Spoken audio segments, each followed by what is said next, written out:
Muy bien.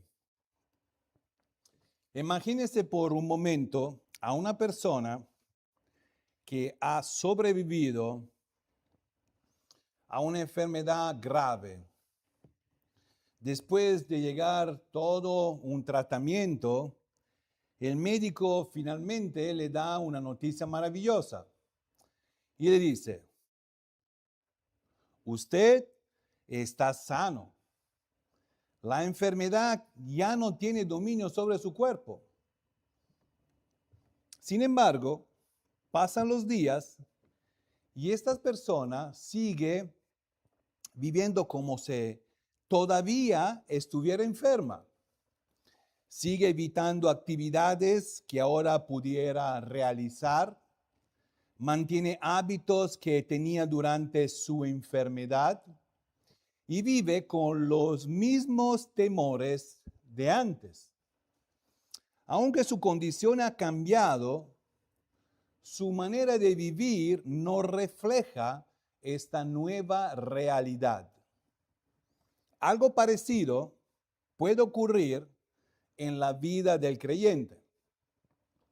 Muchos creyentes entienden que Cristo los ha salvado, que sus pecados han sido perdonados y que han recibido una nueva vida en Él. Sin embargo, con frecuencia existe una desconexión entre lo que son en Cristo y la manera en que viven cada día.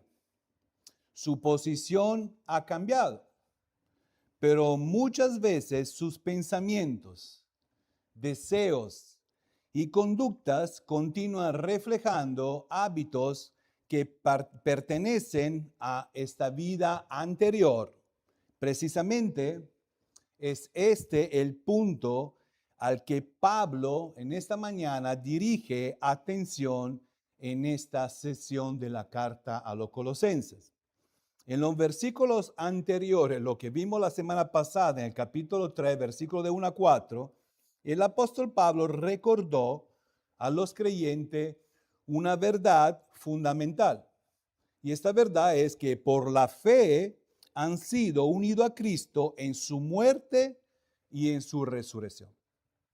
Por esta razón, deben los creyentes buscar las cosas de arriba, poner su mente en las cosas de arriba, descansar en la seguridad que tienen en Cristo y vivir con la esperanza de una futura glorificación. Pero surge una pregunta importante. Si hemos sido unidos a Cristo y hemos recibido una nueva vida, ¿cómo debe reflejarse esta realidad en nuestra vida diaria?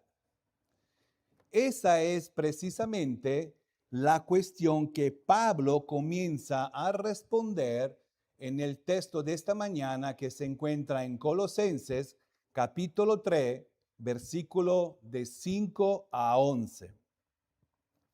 En esta porción de las Escrituras, el apóstol Pablo nos muestra que la unión con Cristo no es solamente una verdad doctrinal que debemos de creer, sino una realidad viva que transforma profundamente cada área de nuestra vida.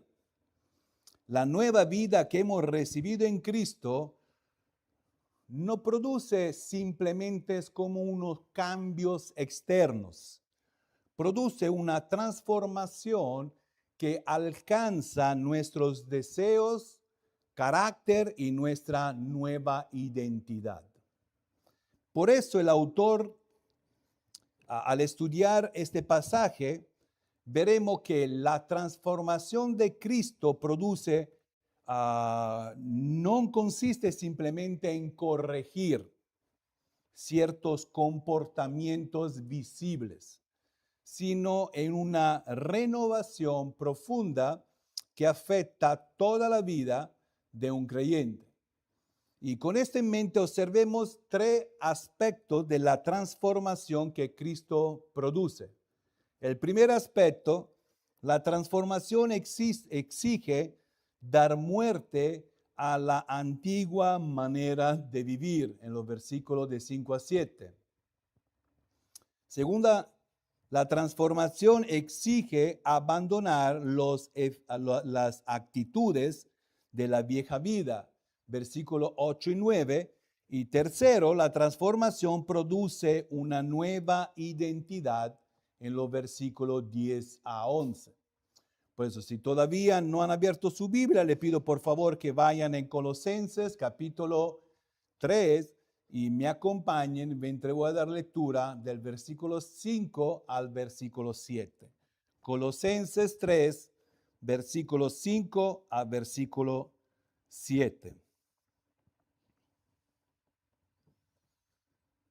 Así dice la palabra de Dios.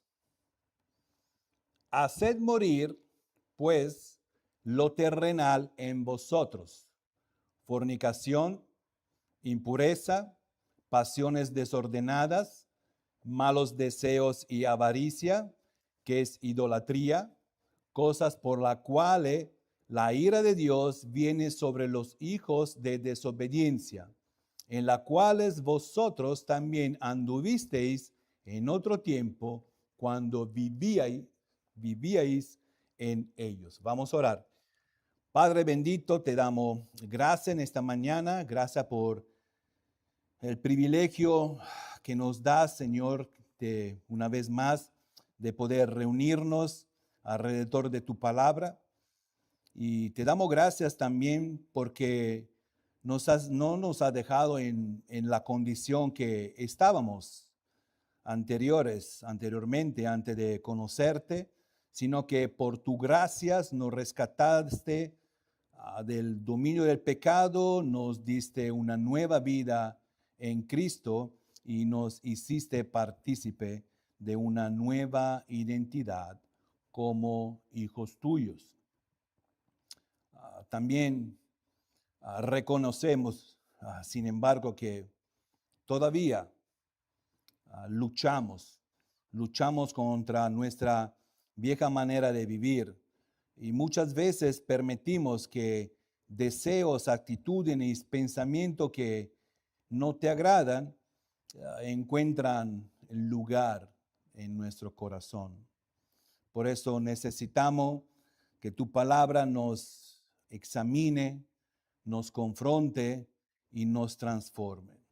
Pero también te pedimos que al estudiar este pasaje de esta mañana, tu Santo Espíritu nos conceda humildad para recibir tu verdad y también obediencia para responder a ellas. Ayúdanos, mi Dios, a ver con claridad aquellas áreas de nuestra vida que necesitamos ser entregadas a ti, y danos la disposición de abandonar todo aquello que refleja el viejo hombre o la vieja forma de vivir y vivir de acuerdo a esta nueva identidad que tenemos en Cristo. Y que esta mañana ninguno de nosotros salga igual de este edificio, así como entró, sino que pueda salir transformados. Y que todo esto, Señor, te lo pedimos en el nombre precioso de nuestro Señor Jesucristo. Amén y amén. Muy bien, entonces el primer punto. La transformación exige dar muerte a la antigua manera de vivir. Ahora, le pido por favor que observen cómo Pablo comienza el versículo 5. Él empieza con esta palabra, pues. Esta pequeña palabra conecta esa sesión con los versículos anteriores. En los versículos anteriores del domingo pasado, Pablo enseñó que el creyente ha sido unido en Cristo, en su muerte, en su resurrección. Y ahora muestra la consecuencia práctica de esta verdad. Es como si Pablo dijera, puesto que han resucitado con Cristo, deben vivir de una manera diferente. Ahora, la vida cristiana no consiste solamente en conocer verdades doctrinales. Las verdades que Dios nos revela tiene un propósito. Y el propósito es transformar nuestra manera de vivir. La fe, una fe genuina, siempre va a producir una vida transformada. Por eso Pablo pasa de lo que el creyente es en Cristo a cómo debe vivir a causa de esta nueva realidad. Dice el versículo 5, haced morir pues lo terrenal en vosotros. Ahora, la expresión haced morir traduce el verbo griego necro, que significa matar, dar muerte. Y la idea es fuerte. Pablo no está diciendo que debemos como tolerar el pecado. Bueno, al final todo pecan, todo mienten. Entonces, o convivir con él, o simplemente controlarlo un poco. Bueno, si antes de repente mentía 10 veces, ahora puedo mentir 2 veces. Pablo está diciendo que debemos tratarlo como un enemigo mortal. El pecado no es una mascota que podemos nosotros domesticar, sino un enemigo que debemos de combatir todos los días. Ahora bien, surge una pregunta importante. Si el capítulo anterior Pablo afirmó, ¿por qué habéis muerto? ¿Por qué ahora dice que debemos hacer morir? Y la respuesta está en la diferencia entre lo que somos en Cristo y cómo debemos de vivir a la luz de esta realidad. Cuando creímos en Cristo, fuimos unidos a Él y por esta unión el dominio del pecado fue crucificado con Él.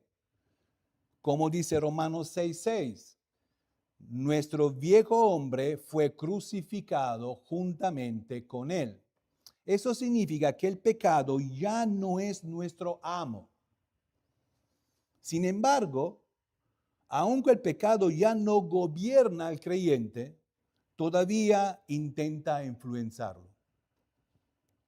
Seguimos viviendo en un mundo caído, enfrentamos tentaciones y experimentamos una lucha espiritual constante. Por eso Pablo llama al creyente a vivir en la práctica lo que ya es una realidad delante de Dios. En otra palabra, porque hemos muerto con Cristo, debemos de dar muerte a todo aquello que pertenece a esta antigua vida. Ahora, la vida cristiana implica una lucha constante contra el pecado, contra todo aquello que intenta arrastrarnos nuevamente a esta nueva, antigua manera de vivir. Romanos 8:13 expresa esta misma verdad. Pablo dice, porque si vivís conforme a la carne, moriréis. Mas si por el Espíritu hacéis morir la obra de la carne, dice, viviréis. Entonces, observe que esta lucha no es, o comunque no se libra en nuestras propias fuerzas, como que nosotros vamos a luchar solos, sino es una obra que el Espíritu Santo realiza en nosotros mediante la palabra de Dios mientras nos sometemos a ella. Ahora, después del mandato general, Pablo identifica los pecados que deben ser llevados a la muerte. El versículo 5 sigue diciendo, fornicación, impureza, pasiones desordenadas, malos deseos y avaricia, que es idolatría. Ahora, todos estos pecados están relacionados con deseos pecaminosos que nacen en el corazón. Pablo comienza mencionando conductas visibles y luego avanza hacia las actitudes internas que las producen. Esto nos recuerda una verdad importante. Dios no solamente ve nuestras acciones, Dios también ve nuestro pensamiento, nuestras intenciones, nuestros deseos y hasta lo profundo de nuestro corazón, porque Él lo conoce. Entonces, las acciones pecaminosas son el fruto. Los deseos pecaminosos son la raíz. Por eso, la transformación que Cristo produce no se limita en algo exterior, sino que comienza en lo profundo del corazón. ¿Y por qué debemos hacer morir estos pecados? Y Pablo no solamente da un mandato, también presenta dos razones por cual debemos de hacerlo. La primera razón, versículo 6, porque atraen la ira de Dios. El versículo 6 dice, cosas por las cuales la ira de Dios viene sobre los hijos de desobediencia. Entonces, después de mencionar estos pecados, Pablo añade una serie de advertencias. El mundo en general suele considerar estas prácticas como algo normal, algo aceptables e incluso deseables. Pero Dios la ve de manera muy diferente. La inmoralidad sexual, los deseos pecaminosos y la avaricia no son asuntos insignificantes delante de Dios. Son pecados que provocan su ira. La ira de Dios es su respuesta santa, justa y perfecta contra todo aquel que contradice su carácter. Dios es santo, entonces se opone al pecado. Porque Dios es justo, juzgará el pecado. Porque Dios es bueno, Él aborrece el mal. Por esto Pablo recuerda que estas cosas pertenecen al ámbito de aquellos que Dios juzga. El creyente no lucha contra el pecado para ganarse el favor de Dios. Lucha contra el pecado porque ya ha recibido la gracia de Dios y desea vivir de una manera que le agrade. Y dos, porque pertenecen a nuestra vida pasada. El versículo 7 dice, en las cuales vosotros también anduvisteis en otro tiempo cuando vivíais en ellas. Entonces, Pablo recuerda a los creyentes quienes eran antes de conocer a Cristo. Los colosenses habían vivido bajo el dominio de este mismo pecado. Esta había sido su manera de vivir antes de Cristo. Por eso pertenecía al pasado o pertenece al pasado. La expresión en otros tiempos marca una diferencia entre lo que eran antes y lo que ahora son en Cristo. Cristo los había rescatado. Cristo los había transformado. Cristo los había trasladado del reino de la tiniebla al reino de su Hijo amado. Por eso sería contradictorio volver voluntariamente a aquello de lo cual habían sido librados. Sería absurdo que una persona liberada de la prisión regresara voluntariamente o comunque por su propia voluntad en la celda nuevamente. Sería absurdo que alguien que ha sido librado de la esclavitud volviera a ponerse o a colocarse nuevamente en las cadenas. Y de la misma manera, no tiene sentido que alguien que ha sido transformado por Cristo quiera regresar a la vida al cual fue rescatado. El pecado formó parte de su pasado, pero ya no debe caracterizar su presente.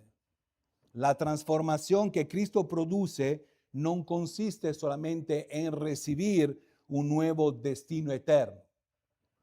También produce una nueva vida o una nueva manera de vivir aquí en este mundo y ahora. Observen entonces el argumento de Pablo.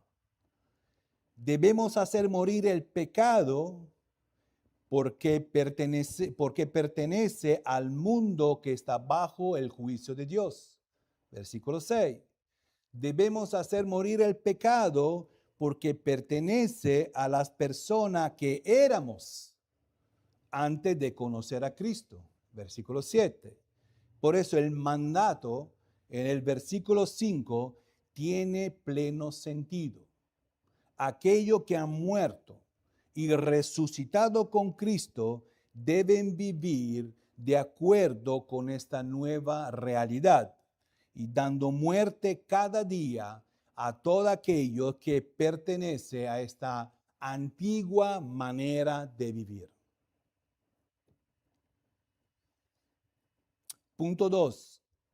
La transformación exige abandonar las actitudes de la vieja vida. Versículo 8 y 9.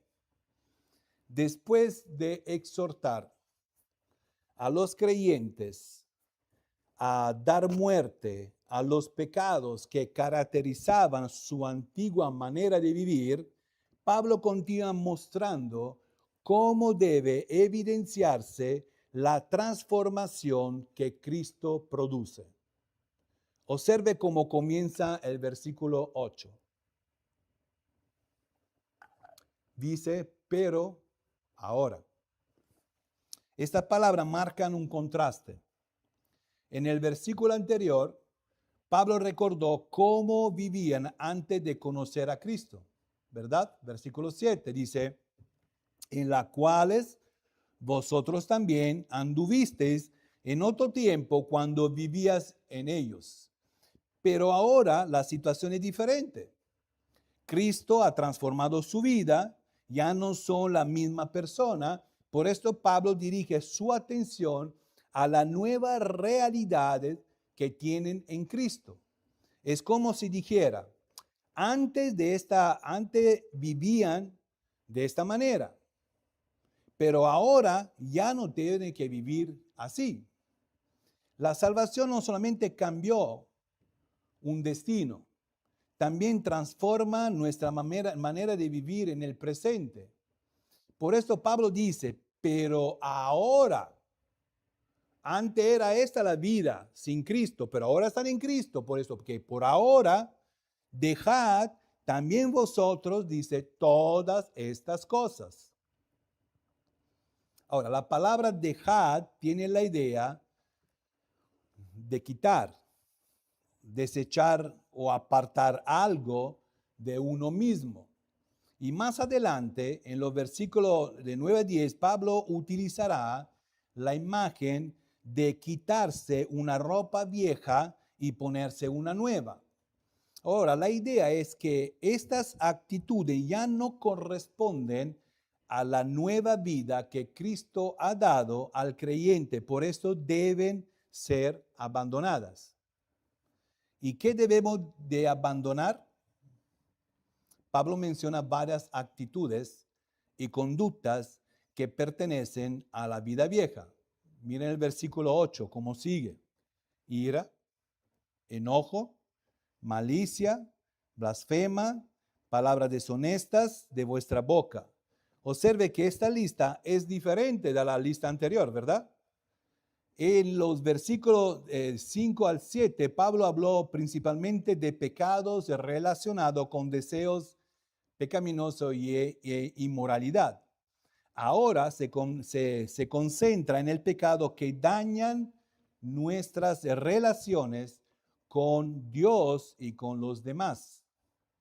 Observe también la progresión que Pablo presenta.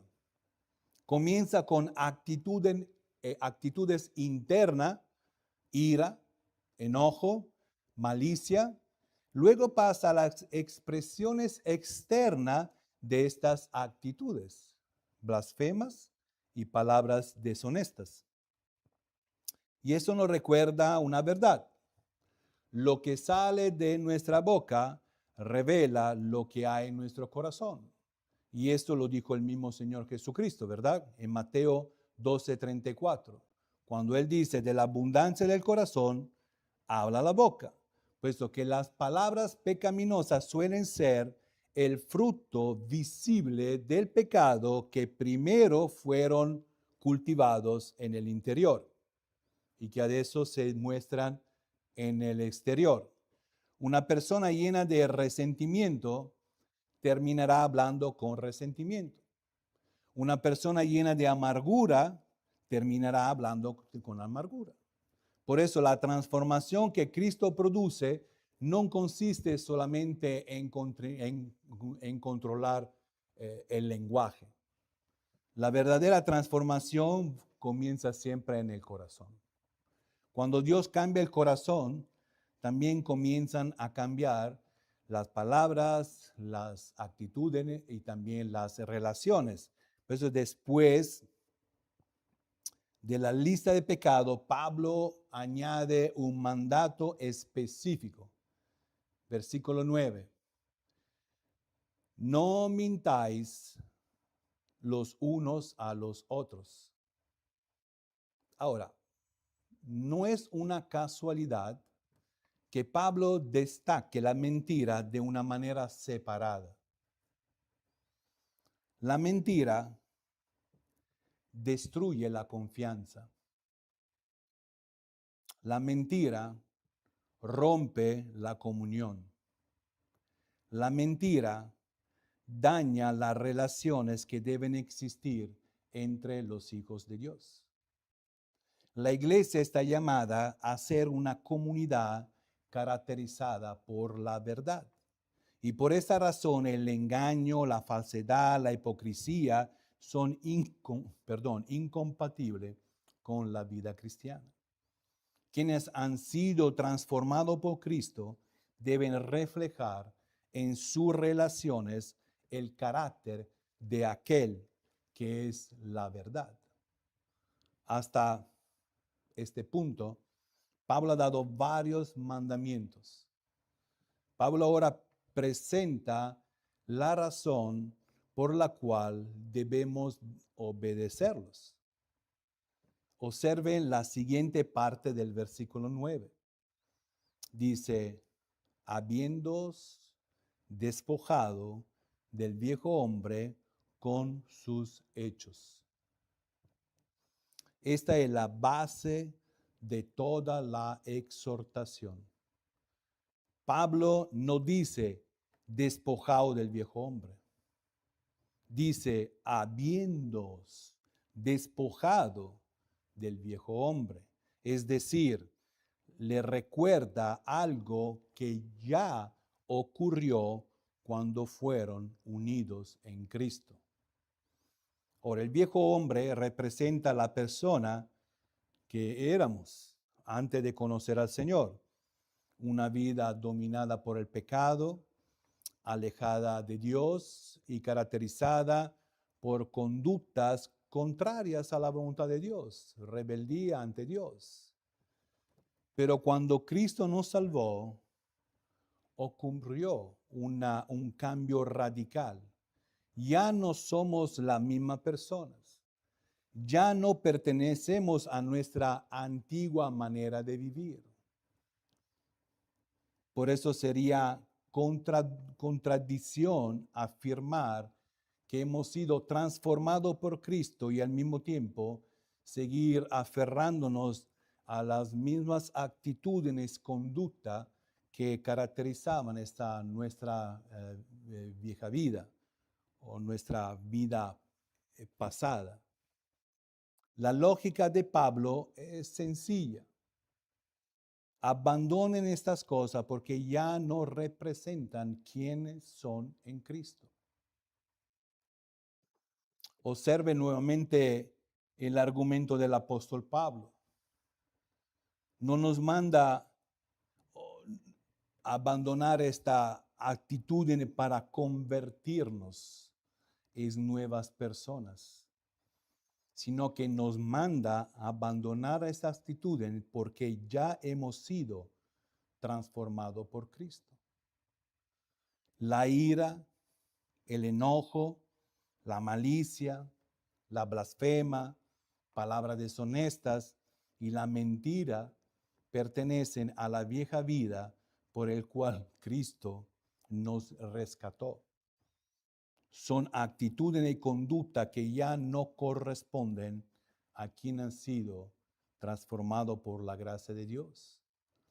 Por eso, quien ha sido transformado por Cristo debe esforzarse por vivir de acuerdo con la nueva realidad que Dios ha producido en su vida.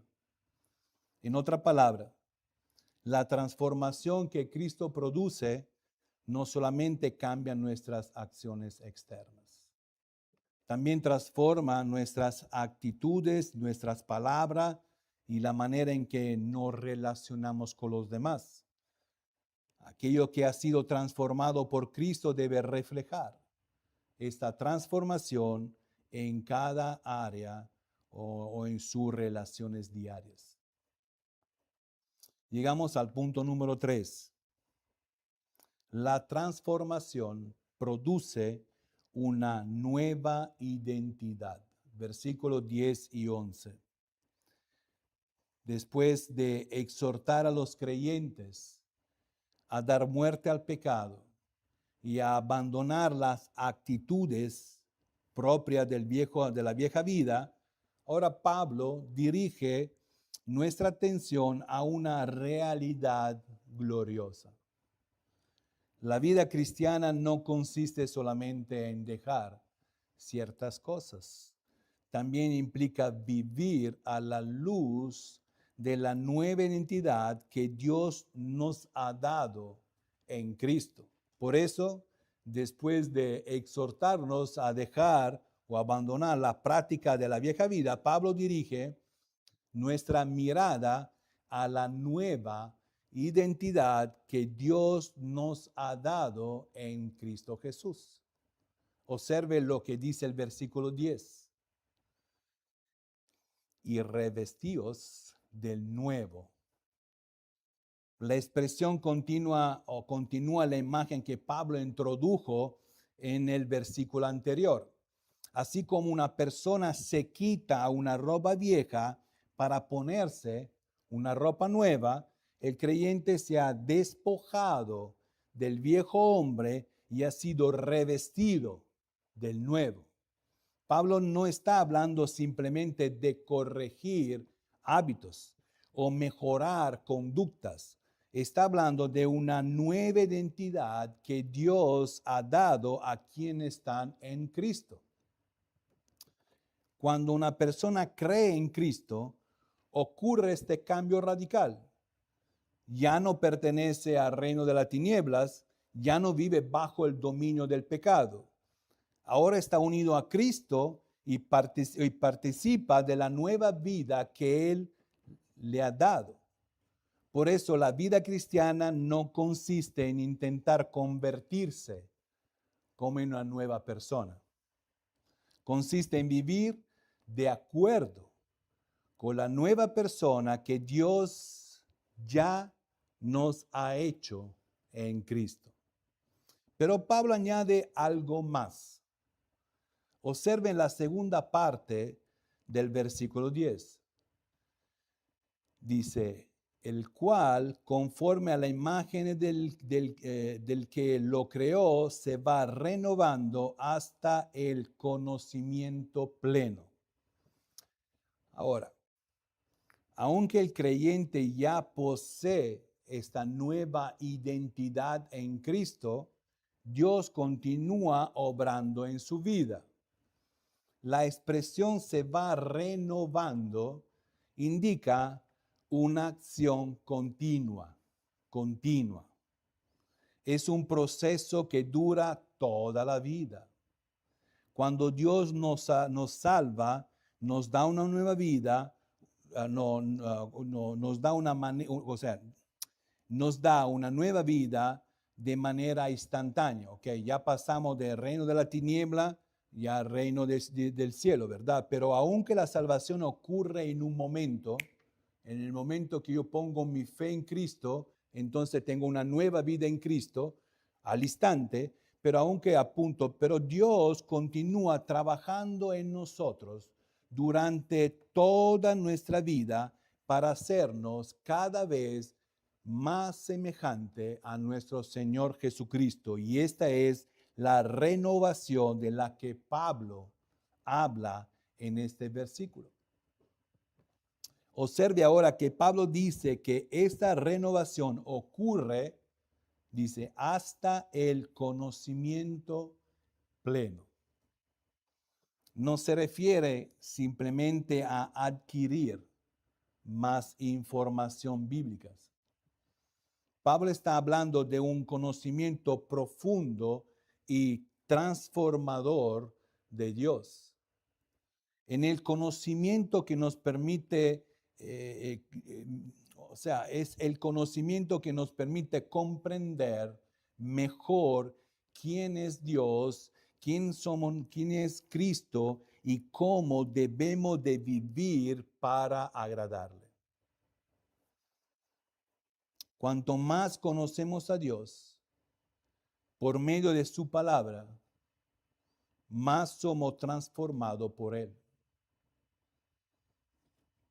Por eso el conocimiento de Dios siempre, el crecimiento y el conocimiento de Dios siempre van juntos.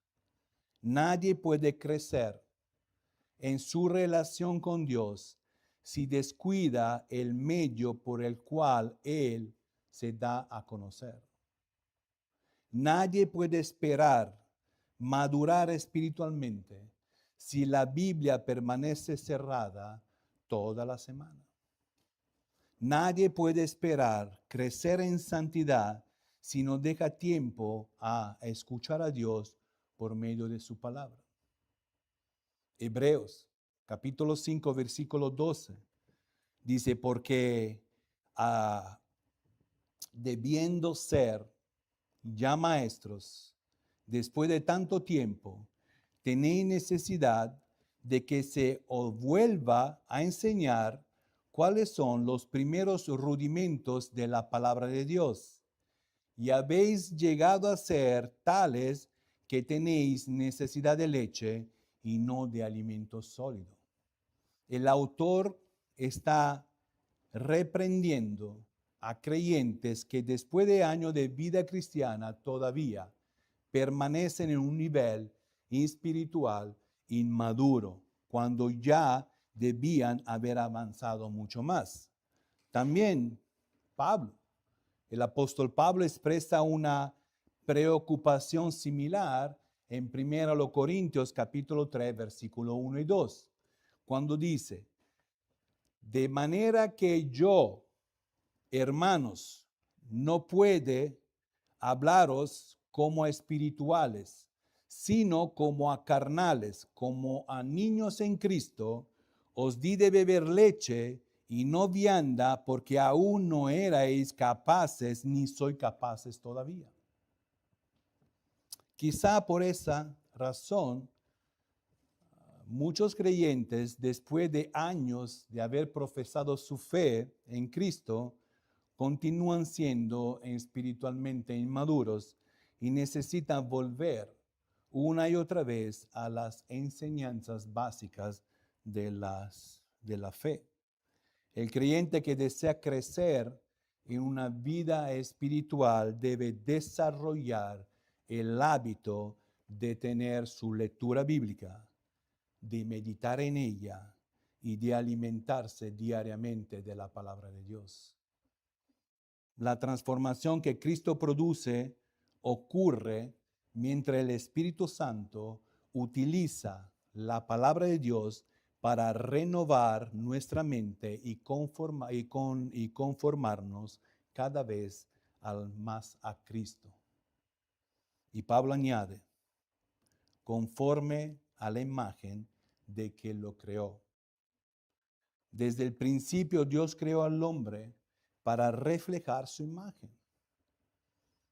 Pero el pecado distorsionó esta imagen. Ahora, por medio de Cristo, Dios está restaurando en nosotros aquello que el pecado había dañado. Su propósito es que nos parezcamos cada vez más a Cristo.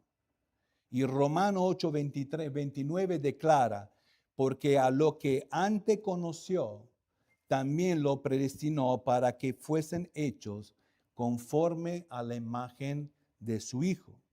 Entonces, la meta final de la salvación no es solamente librarnos de un juicio. La meta es transformarnos a la semejanza de Cristo. Esta es la meta. Por eso el creyente debe preguntarse constantemente, ¿me parezco más a Cristo hoy o hace un año? ¿Estoy creciendo en santidad?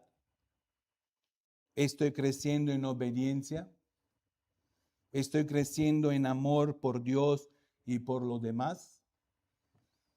La transformación que Cristo produce es una transformación progresiva que continúa durante toda nuestra vida, hasta que el día estaremos en la gloria con cuerpos glorificados.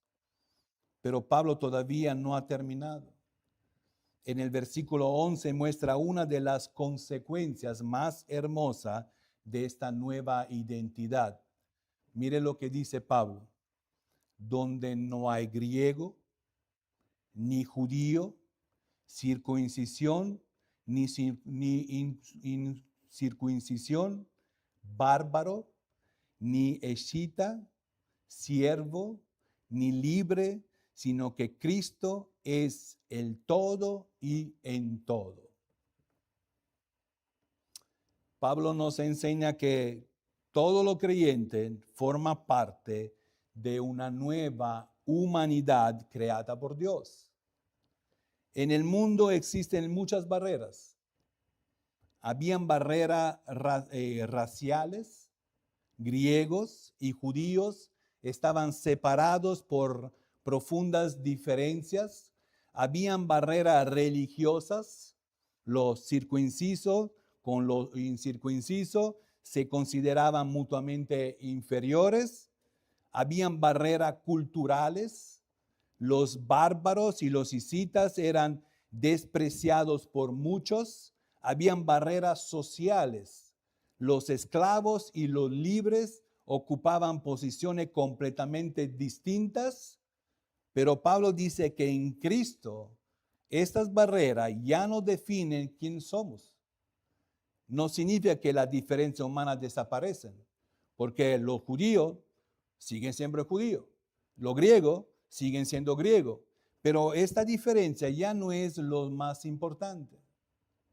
Ahora todos comparten una misma identidad en Cristo. Todos pertenecen a la misma familia. Todos han sido salvados por la misma gracia. Todos tienen el mismo Señor. Por eso Pablo concluye diciendo, Cristo es el todo y en todo. Cristo es el centro de la nueva vida. Cristo es la fuente de nuestra salvación. Cristo es quien une a su pueblo y Cristo es quien da identidad a cada creyente. Las diferencias que antes separaban a las personas pierden importancias cuando todo encuentra su identidad en Cristo. Observe entonces el argumento de Pablo. Dios nos ha revestido del nuevo hombre. Dios continúa renovándonos a la imagen de Cristo y Dios nos ha incorporado a una nueva familia, humanidad, donde Cristo ocupa el lugar central.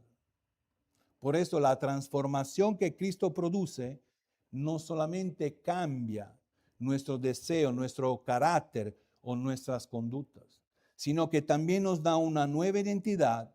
Ya no somos definidos por nuestro pasado, ya no somos definidos por nuestra cultura, ya no somos definidos por nuestras posiciones sociales, ahora somos definidos por nuestra unión en Cristo. Y mientras caminamos con Él, Dios continúa transformándonos hasta que un día seremos o reflejaremos perfectamente la imagen de nuestro Señor Jesucristo cuando estaremos en la gloria con Él. Le pido por favor que se ponga de pie y vamos a orar. Padre Celestial,